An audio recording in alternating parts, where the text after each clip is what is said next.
आपले हक्काचे व्यासपीठ। दरोड्याच्या तयारीत असलेली आंतरराज्यीय टोळी जेरबंद। 11,71,580 रुपये किमतीचा मुद्देमाल हस्तगत। स्थानिक गुन्हे शाखा व नंदुरबार शहर पोलीस ठाण्याची संयुक्त कारवाई।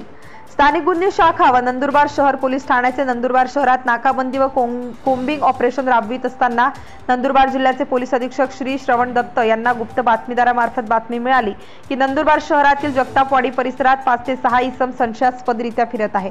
बातमीमधील संशयित इसमांचा शोध घेतला असता डुबकेश्वर महादेव मंदिराकडे जाणाऱ्या रस्त्यावर 5 इसम दिसून आल्याने पथकातील पोलीस अधिकारी व अंमलदार यांनी संशयित इसमांना पकडण्याचा प्रयत्न केला असता एक संशयित इसम रात्रीच्या अंधाराचा फायदा घेऊन पळून गेले व 4 इसमांना जागीच शिताफीने पकडण्यात आले।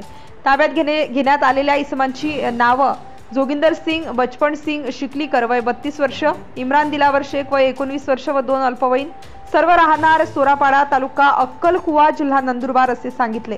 तसेच त्यांची अंगझडती घेतली असता जोगिंदर सिंग शिकलीकर याचे ताब्यातील बॅगमध्ये एक गावठी बनावटीचे पिस्टल, 2 जिवंत कारतूस, एक लोखंडी गुप्ती व एक पांढऱ्या रंगाची दोरी व 11,15,830 रुपये किमतीचे सोन्याचे दागिने व रोख रुपये मिळून आले।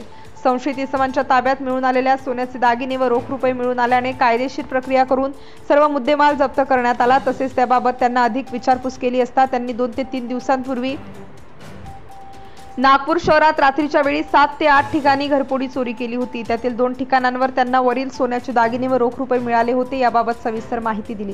ताब्यात घेण्यात आलेल्या आरोपितांना अधिक विचारपूस केली असता सर्व आरोपी नंदुरबार शहरात दरोडा टाकण्याच्या उद्देशाने आले होते व दरोडा करून पुन्हा त्यांच्या मूळ गावी जाणार होते। बाबत सविस्तर माहिती दिली। ताब्यात घेण्यात आलेल्या व एक फरार आरोपिताविरुद्ध पोलीस शिपाई अभय राजपूत यांनी दिलेल्या फिर्यादीनुसार नंदुरबार शहर पोलीस ठाणे येथे गुन्हा दाखल करण्यात आला आहे व पुढील तपास पोलीस उपनिरीक्षक विकास गुंजाळ करीत आहेत।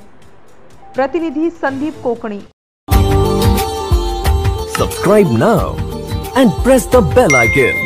Never miss an update.